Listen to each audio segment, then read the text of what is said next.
Okay, I'm going to talk about trucking, why it sucks, To you people out there that wants to be a truck driver, trucking has become monetized, you know, and it's become, it's more, you're not the driver anymore in trucking. Trucking, you're not the driver anymore, and the computer does basically your dispatcher does all the work for you. It tells you what to do, where to go, how to do your job, how to basically your dispatcher tells you how you drive your truck, And then when you first join trucking, the beginnings of trucking, you'll make less than, 20 grand a year, 20, 30 grand a year. But as your years goes up, you'll make more money, you know, from 20 to 32. For me, being 24 years on the road, I've been I've been making less than like 30 grand a year, you know, from my beginnings, $300 checks, $200 checks a week, and then until you have to find a company that's affiliated with Ryder or Penske or anything that's dedicated. That's where you make all your fucking money. But these big companies out here, these big corporations, they'll work you like a Mexican. I mean, you'll make low wage, and now we're coming to a point where, yeah, I mean, you don't have a life. They don't want you to be home. I'm gonna be straight out facts for long haul drivers. If you want to be if you like long haul, that's great for you. But if you want, these people, these dispatchers, these companies do not like you to go home. They do not like you to go home. They rather keep you out as long as they possibly can so they can make more money off of you. So that's the way they do things. And then, you know, don't drive for a company that's forced dispatching you, you know? Don't drive for a company that forced dispatch you, and that means they have control of your life. You can't enjoy your life if a trucking company forced dispatch you.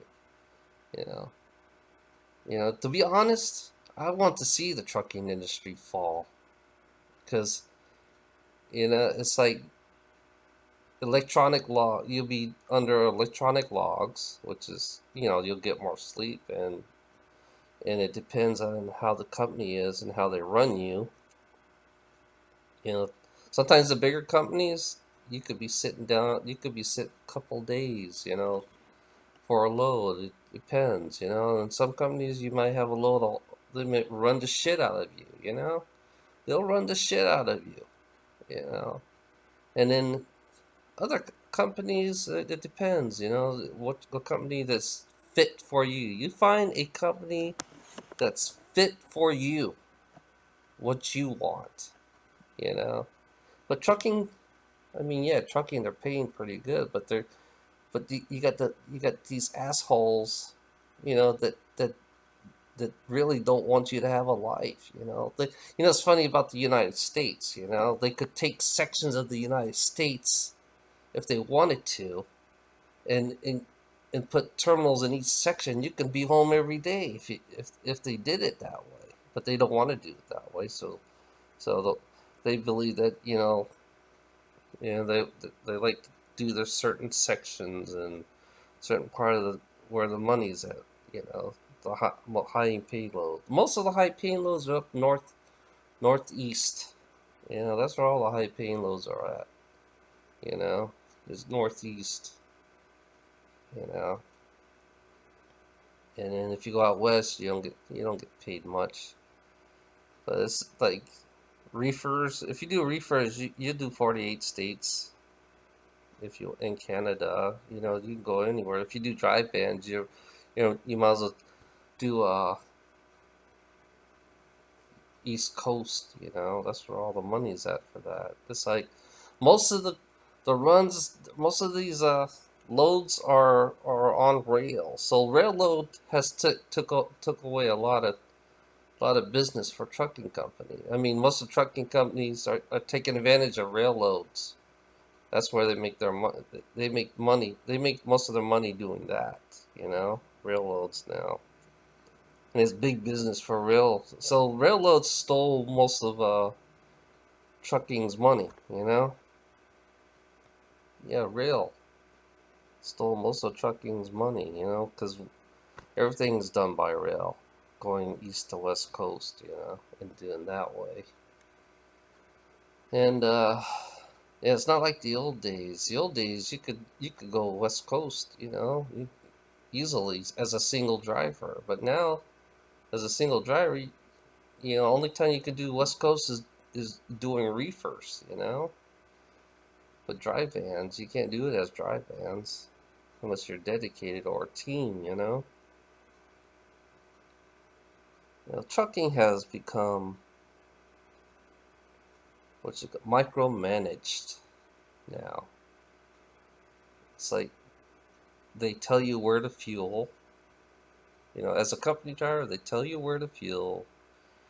They tell you for electronic logs, they like to keep you running constantly. They'll use all your 70 hours, and then when you recap your hours, because I done that for 2 months straight one time, losing my recap hours, and it constantly goes on. It's like they'll run the shit out of you till you break. They'll use every 70. They'll use that 70 hours till there's no hours left. I got to the point where I had 1 hour left out of my 70 hours, and then the next day I recapped it and I kept on constantly running. That's the way it works now.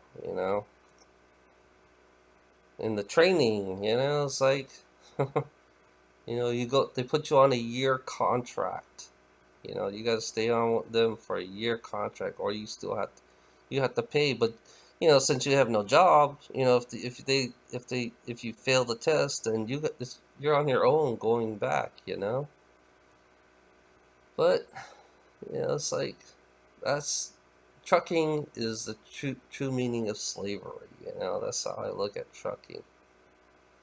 It's like you can't be home. They don't want you to be home every day, unless you drive a day cab. Trucking does not like you to be home. You don't make no money when you're home. That's the way. That's the way it is in trucking.